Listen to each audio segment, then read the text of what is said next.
بسم اللہ الرحمن الرحیم۔ السلام علیکم ناظرین، آج ہم آپ کو خواجہ بختار کاکی اور ایک بدکار عورت کا واقعہ سنائیں گے جس نے الزام لگایا یہ میرے پیٹ میں بچہ خواجہ بختار کاکی کا ہے۔ ادھر دربار لگا ہوا تھا سلطان شمس الدین صاحب کا۔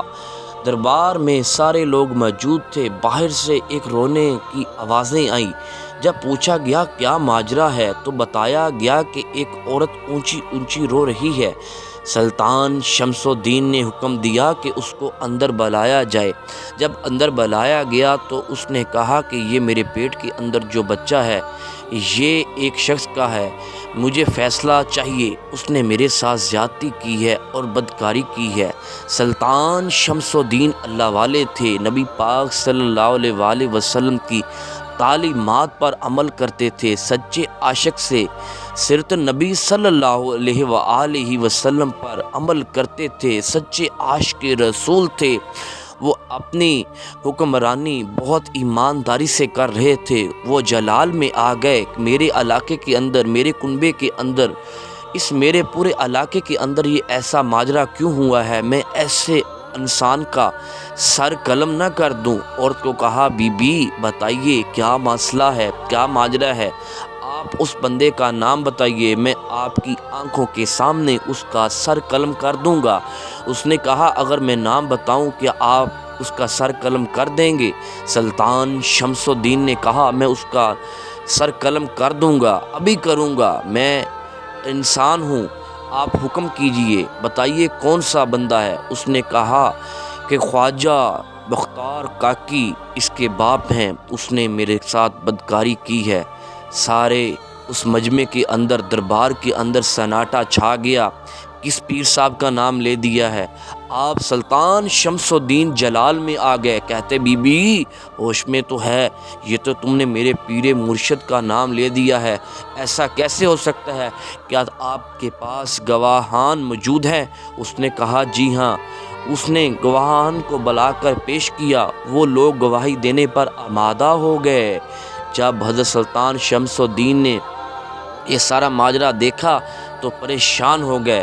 اپنے ایک کرندے کو حکم دیا خواجہ بختار کاکی کو بلا دیا جائے اور کہا جائے کہ دربار میں آپ کو بلا رہے ہیں۔ اس وقت آپ بہت ضعیف ہو چکے تھے، چل بھی نہیں سکتے تھے، چہرے کے اوپر خوبصورت نور اور سفید داڑھی تھی۔ آہستہ آہستہ جب چل کر دربار شریف کے اندر تشریف لے کر آئے تو لوگ اس کے استقبال کے لیے کھڑے ہو گئے۔ عرض کیا گیا حکم کریں، آپ سارے بیٹھ جائیں، میرے لیے نہ کھڑے ہوں، آج ایک میں پیر نہیں، میں آج ایک مجرم بن کے سلطان شمس الدین کے دربار میں کھڑا ہوا ہوں۔ بتایا گیا یہ آپ کے اوپر الزام لگاتی ہے کہ آپ کو تسلیم کرتے ہیں؟ عورت بول پڑی، مکار تھی، بہت بدکار تھی۔ اس نے کہا کہ آپ گلیوں میں لوگوں کو تہجد کی نماز کا بلاوا دے کر میری طرف آ جایا کرتے تھے اور ساری رات میرے ساتھ رنگیلیاں منایا کرتے تھے۔ آپ پریشان ہو گئے، پیشانی کے اوپر پسینہ آ گیا۔ آپ نے کہا سلطان شمس الدین مجھے ایک دن کا مہلت وقت دیجئے، میں آپ کو کل اپنا فیصلہ سناؤں گا۔ گھر واپس آ گئے، رونے لگے، رات کا ٹائم ہو گیا۔ اللہ پاک کو مصلی کے اوپر بیٹھ کے یاد کیا اور اپنے پیر و مرشد خواجہ غریب نواز کو یاد کیا تو لیٹ گئے۔ تو خواب میں آتے ہیں پریشان نہ ہو بختار کاکی، صبح میں بھی دربار میں تشریف لے کے آؤں گا۔ سلطان شمس الدین کو کہنا کہ میرا انتظار کرے۔ دربار لگ چکا تھا، سارے انتظار کر رہے تھے۔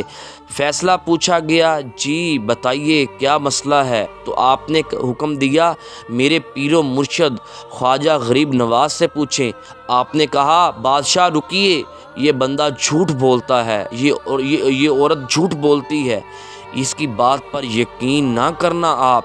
تو اگر ہم اس کے پیٹ میں جو بچہ ہے اس کو حکم دیں، اگر وہ اپنی گواہی دے دے، سلطان شمس الدین کیا آپ اس کی بات پر یقین کر جائیں گے؟ بچہ پیٹ میں بولا۔ سارے مجمع نے یہ آواز سنی، اس نے کہا یہ مکار میری ماں جھوٹ بولتی ہے۔ خواجہ بختار کاکی کا کوئی قصور نہیں ہے، یہ کسی اور حرام زادے کا یہ بچہ ہے، یہ میرے باپ نہیں ہے۔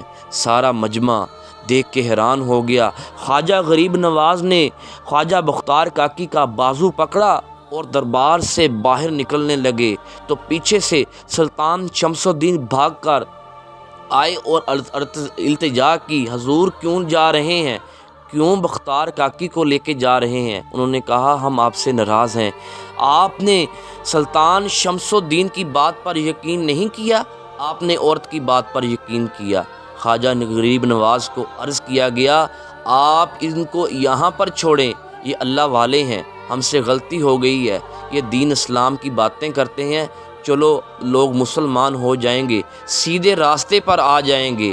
سلطان شمس الدین کی گزارش پر خواجہ بختار کاکی صاحب کو اسی علاقے میں چھوڑ دیا گیا۔